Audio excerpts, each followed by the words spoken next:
Hi, I'm Laura Custo, and this is Light the Way.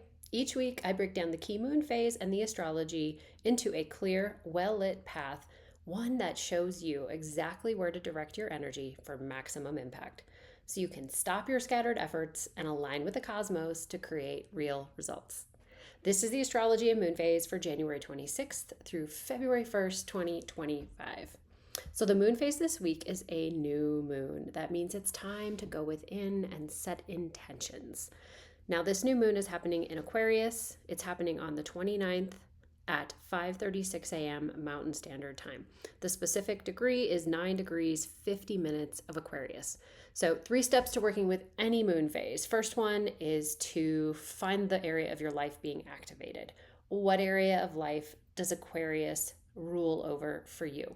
If you're not sure, you can go to my website, lauracusto.com, pop in your information, and I will send you a free 14-day trial of Moon Chat, which will tell you not only where this new moon is activating your life, but all moon phases. You'll get an email a couple days before each phase so that you'll know not only what area of life is being activated and supported, but how to work with it as well. And you get a great journal system to keep track of it, because if you've been following for a while, you know that new moons are opportunities to set intentions, which represents planting seeds.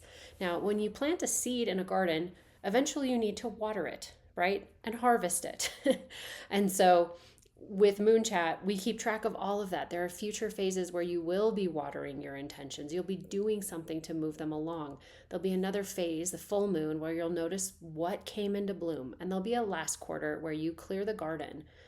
You get responsible. You clear out the old so you make room for the new. So that's Moon Chat. Now, second step here, after you've got your bearings and you know what area of life is activated, you want to keep in mind a couple of dates. So as you're thinking about these new moon intentions, there's the opportunity to look back and look ahead. What I mean by looking back is to look back to the last time that there was a last quarter in Aquarius. And that was May 1st, 2024. So if you want to jot that date down, May 1st, 2024, look back to that date and see what sort of endings you were experiencing. What actions were you taking to end things in your life, to harvest what you had grown, to clear the garden? Did you end a relationship? Did you end a specific habit that you had? Did you stop eating something perhaps? But, what did you learn from an experience back then and either completely eliminate it from your life or perhaps take some lessons from it? Maybe you went through a really hard experience, but there were lessons that you've learned and you kept those with you. So those would be things to keep in mind as you're contemplating intentions to set on this new moon. So then the look ahead date would be looking ahead to the full moon. So as you set your intentions around this new moon, they will bloom on a full moon, which will be in about 18 months. And that is July 29th, 2026.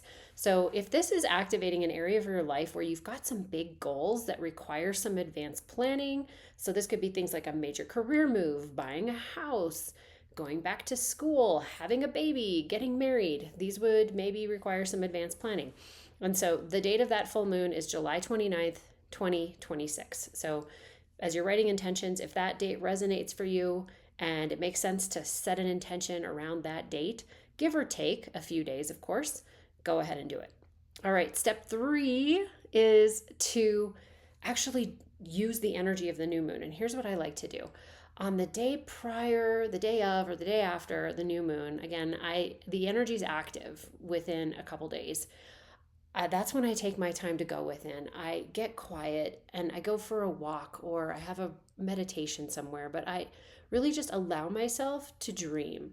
And for me, moving my body usually frees my ego mind up so that I can just, my ego mind is sort of occupied with my body. And then after a few minutes, that sort of allows, great ideas to come in, right? I kind of get out of my own way. And so I find that going for a walk, maybe doing some yoga, but, actively engaging your body or doing a really active meditation can kind of spark some creativity there. Freeform journaling is another really great way to use this new moon energy. But then as the moon begins to wax, meaning you're starting to just start to see it. You see just the tiniest little sliver, that crescent moon.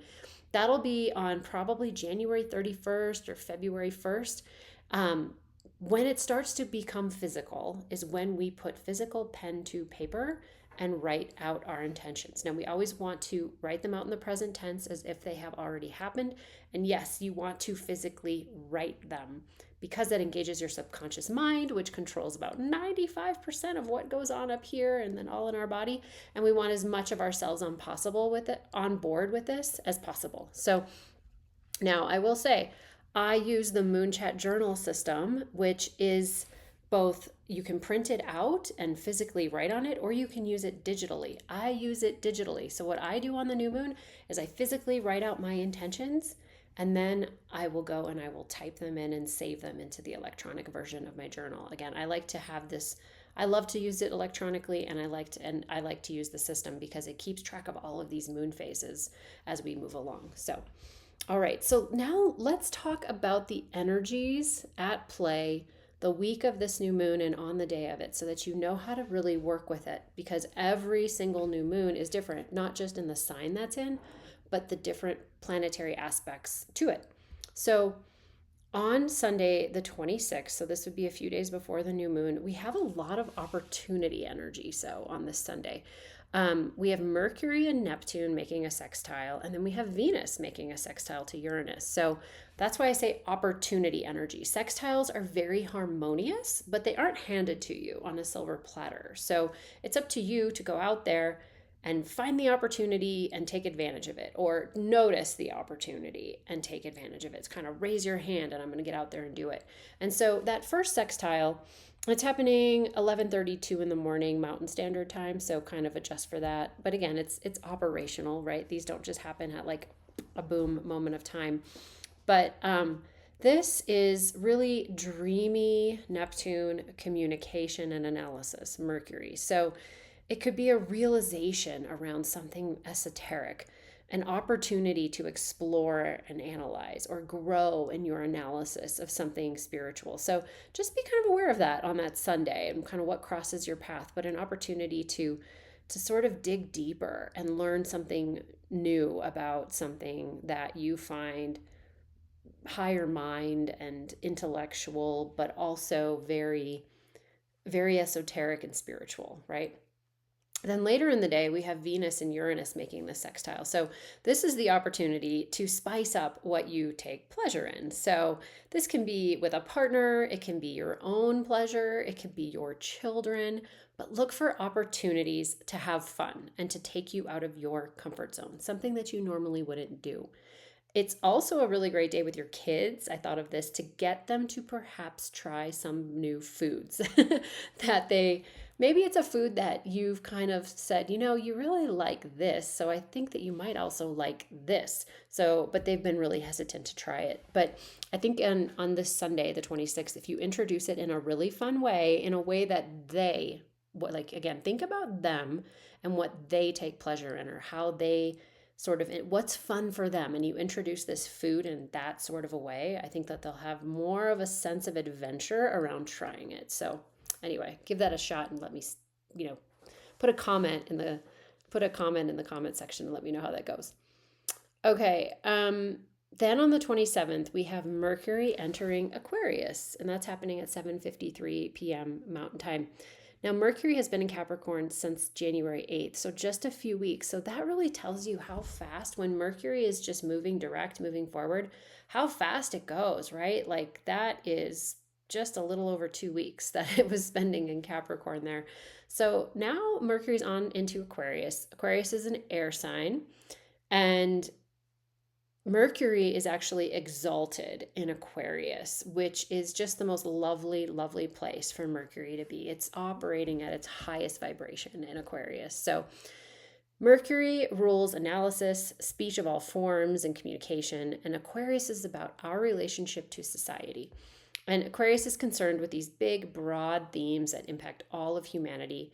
And it represents considering all aspects of everything, the subjective and the objective, the right brain and the left, the facts and the feelings. Again, it's all encompassing. It's very multifaceted. It's not simple black or white, and it's wise. I think Aquarius is one of the wisest signs out there.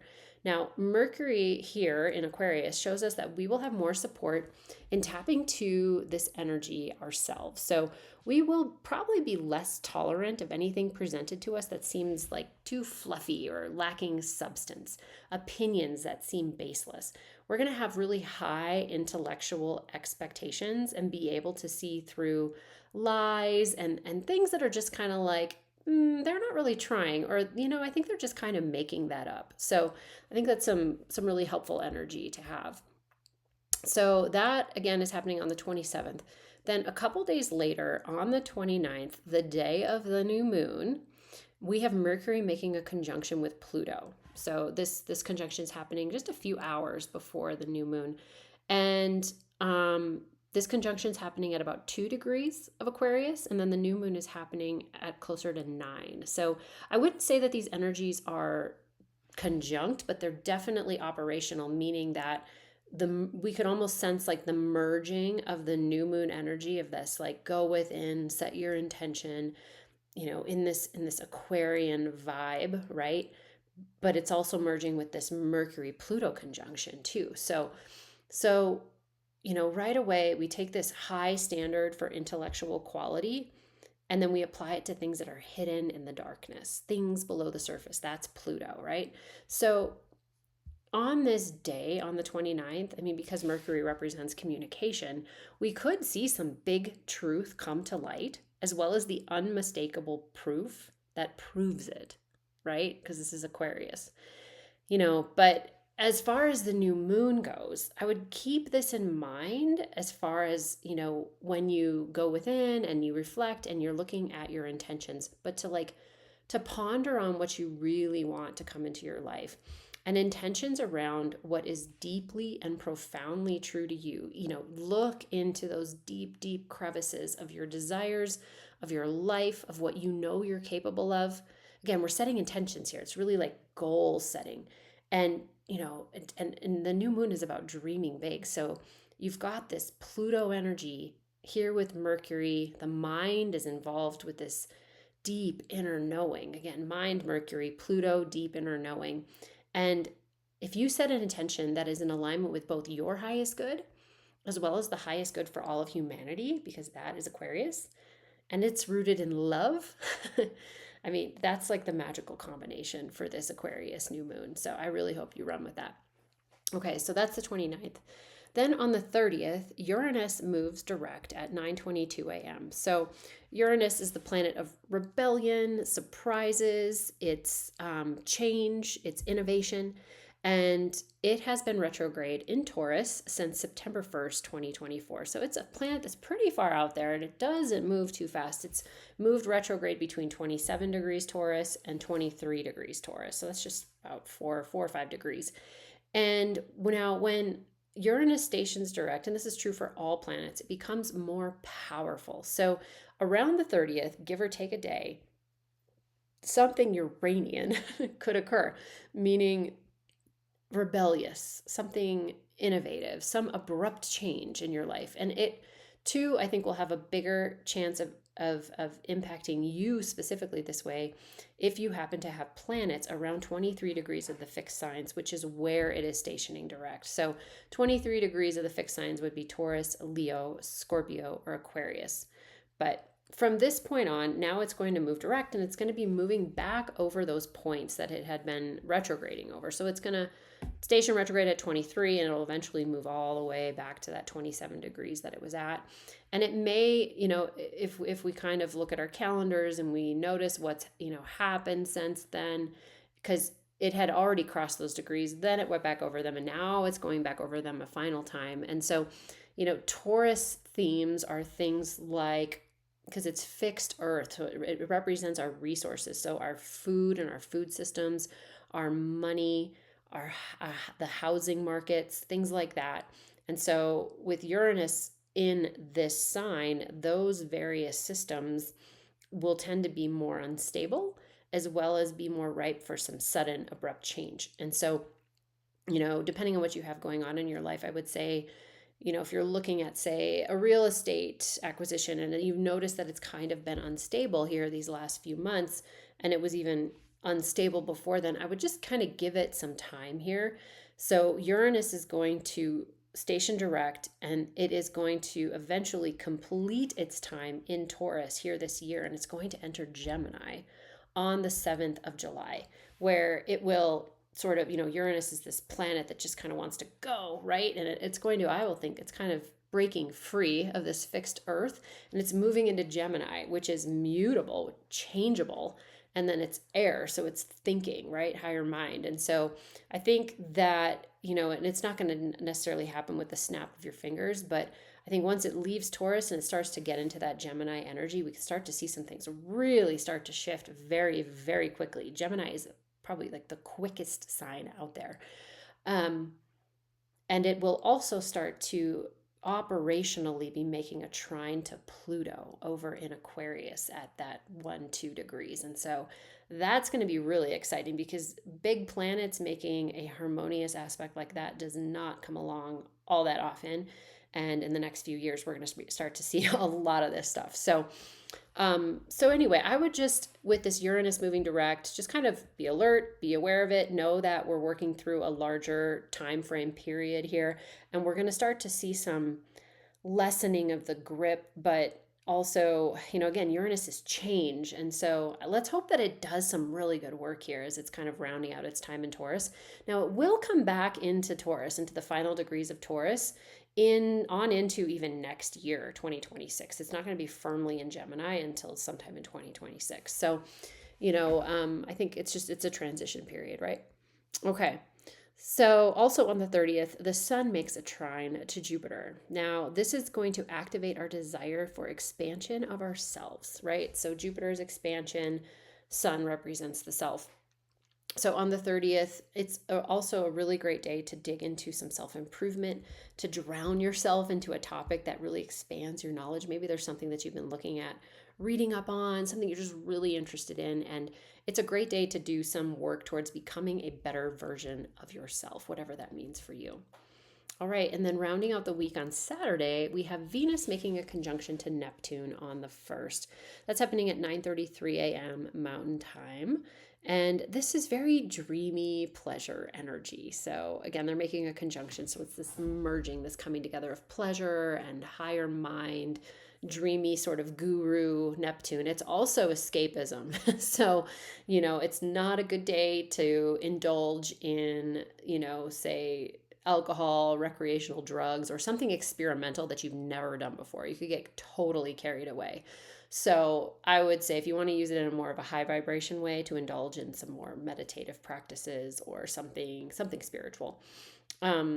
So this is also the day, Saturday is the day that's ruled by Saturn, which represents the day to take care of responsibilities. So there was no mistake why like a lot of us take the first day of our weekend, our Saturday, to kind of go out and buy the groceries for the week, take care of the responsibilities, right? Mow the lawn. If you live where I do, it's blowing the snow, something like that. But so when I was thinking about this, kind of take care of the responsibilities early in the day, and then as a treat to yourself, indulge in this lovely, merging of the Venus Neptunian pleasure, creativity, higher mind energy towards the end of the day. So, all right. Well, thank you for watching. I really, really hope this has been helpful. If you've enjoyed it, please subscribe, like the video, share it with your friends, and leave a comment below. Let me know what resonated for you. I'd love to hear from you. And until next time, I really hope you take the time to indulge in this new moon by going within and really allowing yourself to play with that Pluto Mercury in Aquarius. It's really so Aquarian, right? You've got Pluto helping you dig deep to find your deepest truth, your truth of what you are, of who you are, what you love, but also what's best for humanity and how you can serve humanity. And use that to set an intention that's really powerful and would mean a lot for you in your life. Get out there and dream big and write it down, so you're telling the universe and your subconscious mind what you want to call in.